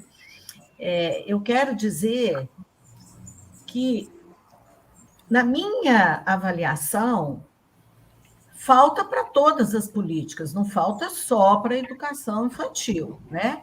Então, vamos lembrar que no ensino superior, onde você atua, falta muita coisa, falta muito respeito, falta muito financiamento, né? Falta muito reconhecimento às evidências científicas, muito apoio às pesquisas. E eu acho que no Brasil nós temos uma tradição de que a legislação ela não é obedecida, né? Isso não é uma característica da educação infantil, né? Nós temos uma legislação maravilhosa em relação aos direitos da mulher, e olha as taxas de feminicídio, só ampliando, né? Então, tem uma parte que eu acho que é característica do nosso país, né? A legislação ela não é garantia do direito, como disse a Malu, ela é um instrumento de luta, né? Ela é a possibilidade da gente reivindicar. Tá? E segundo é que eu acho que num país desigual, as políticas sociais elas nunca estão completamente atendidas, elas sempre também estão lidando com faltas. As faltas que eu destacaria na educação infantil estão muito vinculadas às práticas pedagógicas, ao cotidiano da qualidade das práticas pedagógicas, né? A esses enfrentamentos, por exemplo, que a Malu colocou da avaliação. Porque uma questão é a avaliação em larga escala externa, isso é papel do INEP. Mas na educação infantil tem uma avaliação que é a escola que faz, e que está péssima também, está péssima. A avaliação do desempenho das crianças é feita, às vezes, de forma cruel, descontextualizada. Isso é papel da escola, isso é política de avaliação do processo de desenvolvimento. Então, isso é uma característica do sistema educacional, que nós temos que enfrentar pedagogicamente no âmbito da política. Maria Carmen, os dados que você traz confirmam os dados que eu trouxe, né? Em 600 mil professores atuando na educação infantil, nós temos 80% que tem ensino superior, 78% na creche, 80%, que corresponde exatamente aos 127 mil. Eu entendi que você está questionando a possibilidade da formação em nível médio. Pois é, enquanto não mudar a LDB, é uma possibilidade. Que o município pode optar pelo menos, né? Embora que quem pode o mais pode optar pelo menos. Essa é uma questão muito vinculada aos concursos dos municípios, né? Às contratações dos municípios, né? Agora, o problema não é ensino superior e ensino médio. O problema é o conteúdo dessas formações, que seja em nível superior e em nível médio, não atendem às exigências do cotidiano da educação infantil. Não ensinam a trabalhar com bebês, não discutem as didáticas específicas da educação infantil. Eu acho que esse que é o grande problema, não é o nível de escolaridade da formação. E para dialogar aí com a Valéria, eu acho impossível pensar a transição da educação infantil para o ensino fundamental a partir da Política Nacional de Alfabetização, porque a Política Nacional de Alfabetização transformou a educação infantil numa estratégia de preparação do ensino fundamental. Ela sequestrou a educação infantil, né? E colocou na educação infantil objetivos e práticas vinculados à preparação para o ensino fundamental, né? Então, nesse sentido, a gente não tem como pensar a transição a partir daí, né? E, a rigor, eu diria que nós precisamos avançar a nossa discussão e pensar a relação da educação infantil com o ensino fundamental desde o berçário. Desde o berçário. A gente não pode colocar isso no último período de pré-escola. Isso não dá conta, é uma questão de concepção, né? São alguns comentários breves. Vamos lá, Silvia. Então, Silvia, quer comentar? Sim, rapidamente. Primeiro, eu queria concordar bastante com o que a Ritinha trouxe, né? Bom, primeiro também dizer que é um prazer ter a Carol Peruzzo, da UFPE, aqui conosco. Eu acho que um elemento muito importante, né, que inclusive a Ritinha também trouxe, que tem a ver com a formação. Nós temos visto, em âmbito nacional, a falta de uma formação específica para o trabalho na educação infantil. Estamos só, assim, levantando alguns dados mais precisos, mas isso é muito evidente já nas pesquisas feitas. Então, assim, não se trata só de uma formação no nível superior. Eu queria lembrar que o pró-infantil, que foi uma formação em nível médio, no tempo que a Ritinha estava lá na Coédia, né, Ritinha? Houve esse programa federal de altíssima qualidade, preparou muito bem professoras no nível médio para o trabalho na educação infantil. Tanto é que elas passaram em primeiro lugar em muitos concursos concorrendo com pessoas de nível superior. Então, assim, uma formação inicial é fundamental para se ter conhecimento das especificidades desse trabalho pedagógico na educação infantil e poder defender essa especificidade. Porque se você não conhece, como é que você vai perceber quando há coisas assim, totalmente inadequadas, como, por exemplo, o tipo de avaliação que, às vezes, é proposto para a educação infantil? No âmbito das próprias instituições de educação infantil, eu sinto muita falta de um apoio de coordenação pedagógica que realmente dê apoio a esses professores nesse percurso, inclusive nas mudanças que são necessárias, né? Nesse sentido, né, de maior conhecimento, eu acho que o maior conhecimento mobiliza as pessoas para a mudança. Então, nós precisamos muito de mobilização, né, não só através dos fóruns, mas das próprias mobilizações internas. Eu tenho visto movimentos muito, muito potentes, né, de brigas por mudanças, por respeito à criança, respeito aos professores, respeito à educação infantil, porque as pessoas conhecem mais sobre isso. Então, acho que isso é muito importante. E aí, é claro, né, se você tem um maior conhecimento sobre essa etapa da educação, né, sobre as especificidades dos bebês, das crianças bem pequenas e pequenas, você vai combater essa ideia absurda de educação infantil como preparação para o ensino fundamental. Não tem como, né? É isso. Obrigada. Obrigada, Silvia. Malu. Então, eu também me apoio, como disse antes, aqui nas duas gigantes que me antecederam, que já trouxeram vários elementos, e quero reforçar essa questão da formação inicial e formação continuada. Acho que nós temos que ter essa compreensão. Muitas vezes a gente fica num discurso e num debate, e às vezes num enfrentamento entre nós, entre o ensino médio e o ensino superior.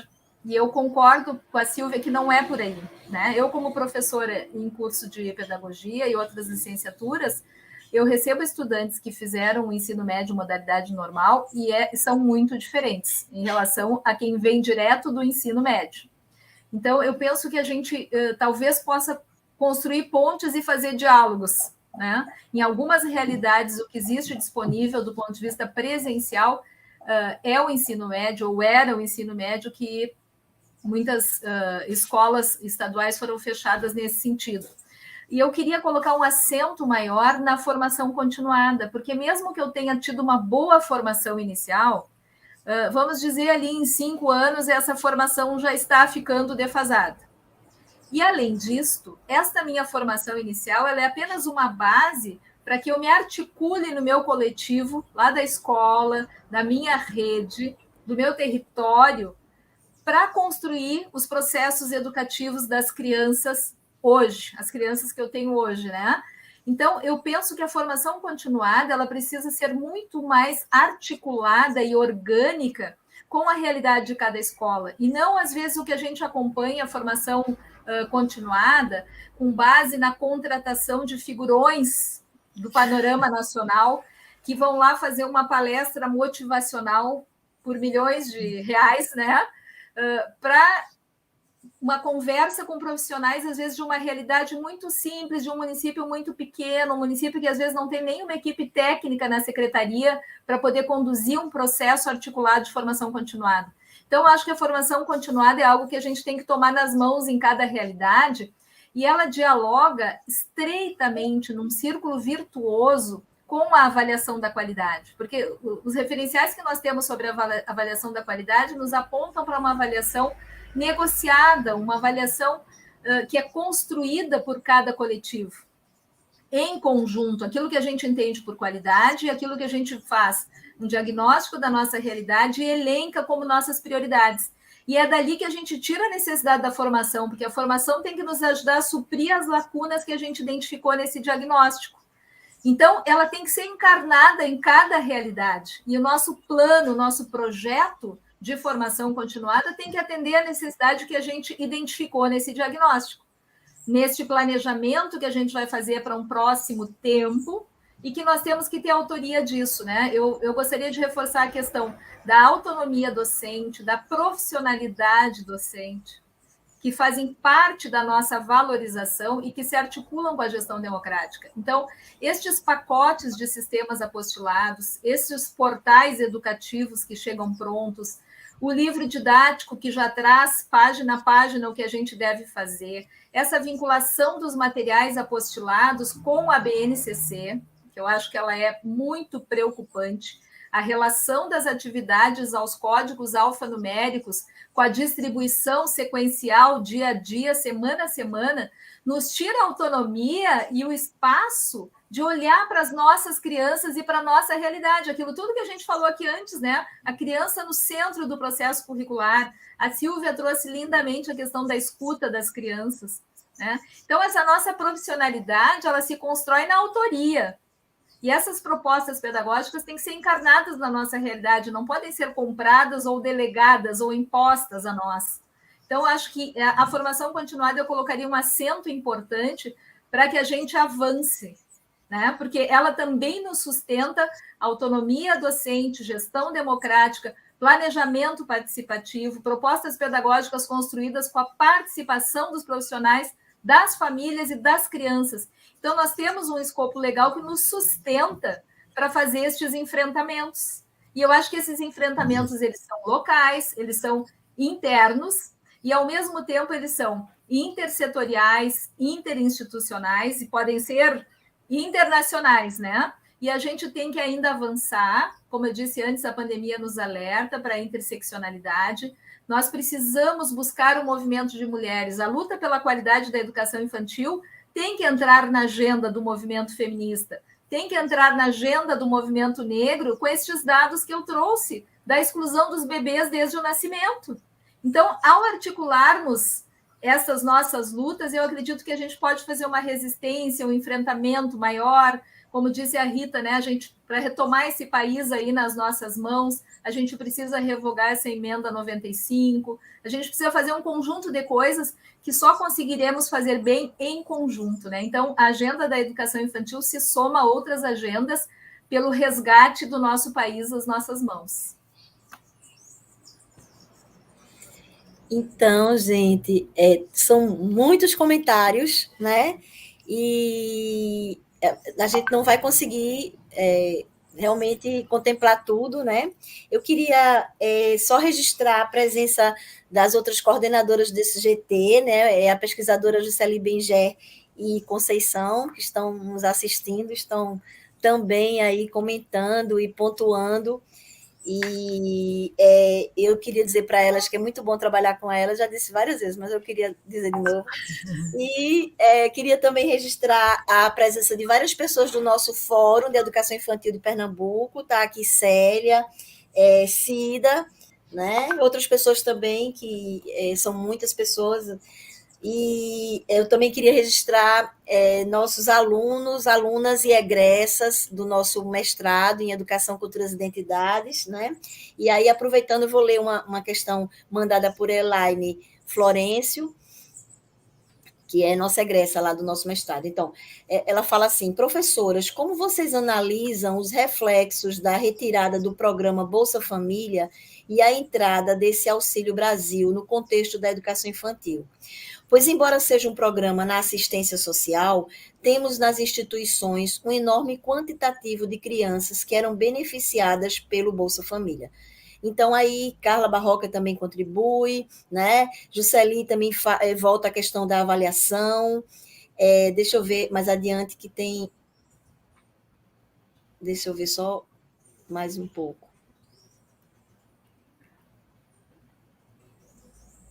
Então, voltando a esse ponto do Bolsa Família, a Ida Batista diz, em relação à mudança do Bolsa Família para o Auxílio Brasil, precisamos ver como fica a verba do Brasil Carinhoso, que estava vinculada às matrículas da educação infantil que recebiam o Bolsa Família. E Priscila completa essa temática. Nesse momento de eleição, quais são as estratégias para mobilizarmos os conselhos e as famílias nessa luta da infância, né, importantes parceiros nessa luta. Infelizmente, eu acho que não vai dar mais uma outra rodada. Então, eu pediria, assim, que eu vou retornar a palavra, né, para as nossas participantes dessa mesa, e já com o pedido de que faça já uma despedida, né? Então, por favor, Rita. Ok. Olha, a questão do fim do Bolsa Família é muito, muito preocupante. E não está claro, não está regulamentado, não estão explicitados os critérios que vão ser implementados em relação ao Auxílio Brasil. Então, acho que é uma questão muito séria, tá? Que atinge, sim, a educação infantil, né? Atinge os pobres de forma brutal, né? Mas atinge, sim, a educação infantil. O Brasil Carinhoso, ele está estruturalmente comprometido desde a posse do novo governo federal, porque foram alterados os critérios do orçamento e o sistema ficou fechado muito tempo. Mas essa é uma outra discussão, quem quiser mandar um e-mail para mim, ou a gente marcar um outro debate, a gente pode fazer. É uma pena, o Brasil Carinhoso é uma ação e uma experiência relevante de intersetorialidade na educação infantil, né? Em relação à questão aí da avaliação, né, eu acho que é um grande desafio também, são muitas pautas, né? Mas eu queria sugerir que a gente, quando falasse de avaliação, diferenciasse a avaliação externa em larga escala e a avaliação que a escola faz da criança, tá? Porque os municípios estão criando sistemas municipais de avaliação, incluindo a educação infantil, com o mesmo modelo do ensino fundamental. Não é o INEP que está fazendo só isso, não é o SAEP que está só propondo isso para avaliação externa, né? Então, queria dizer que é uma questão que nós temos sim que cuidar.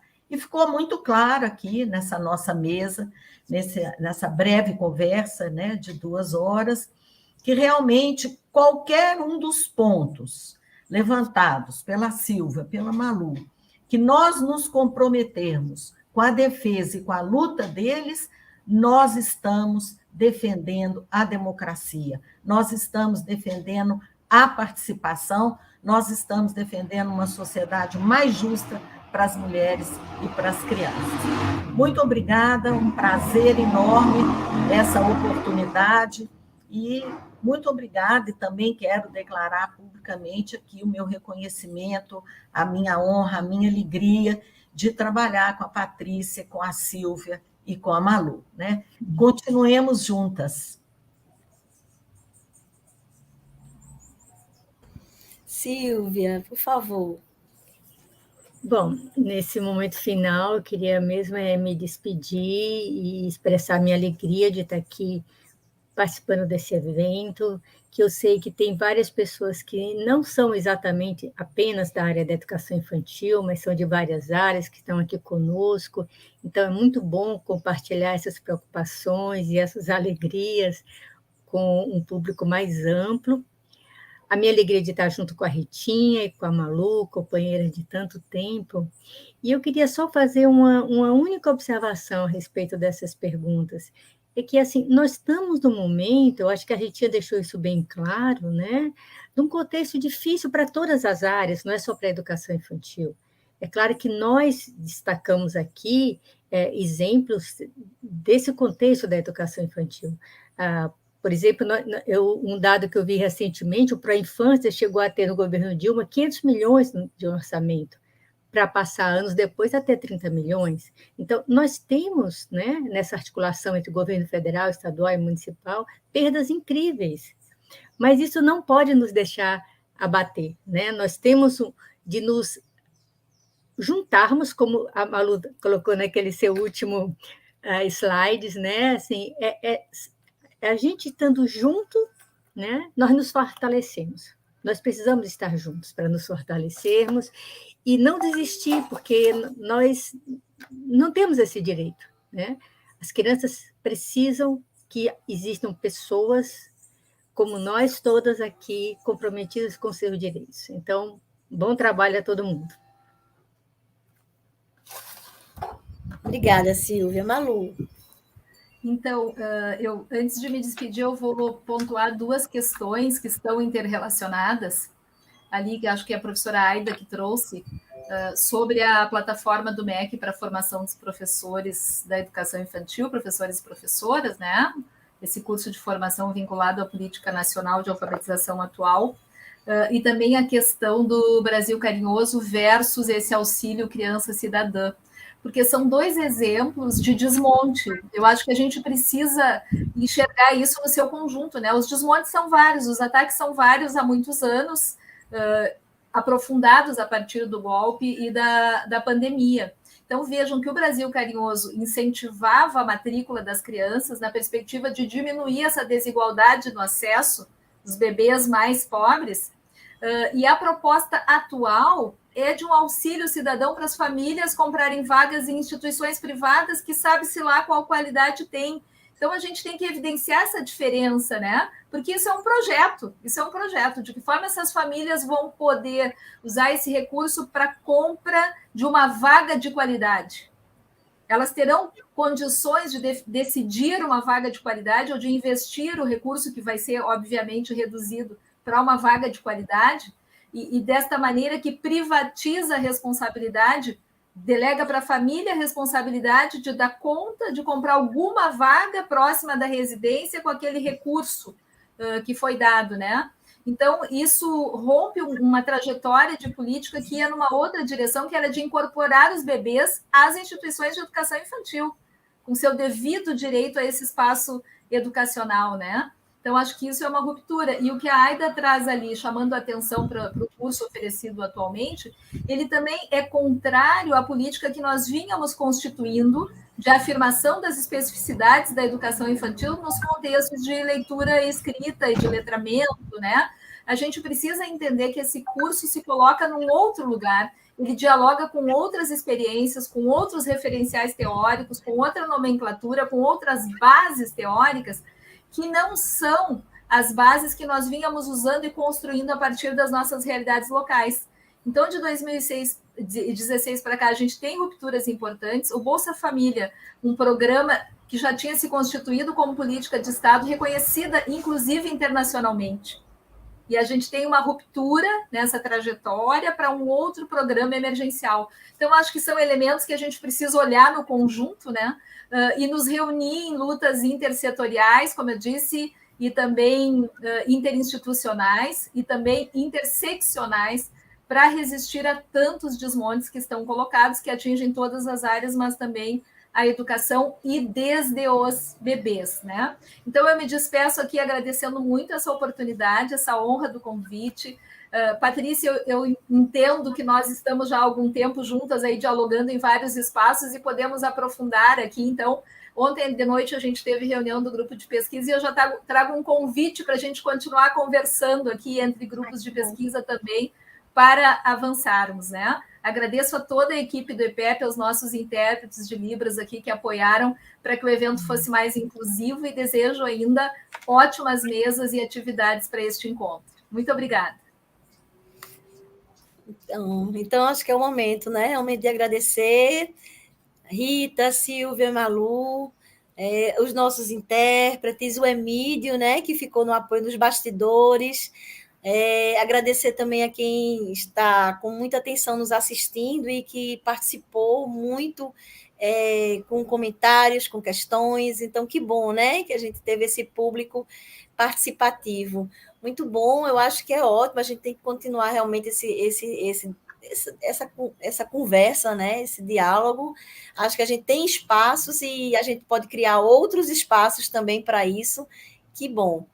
Então é isso, gente. Lembrando que hoje à tarde a gente ainda tem uma mesa de apresentações de trabalhos, né?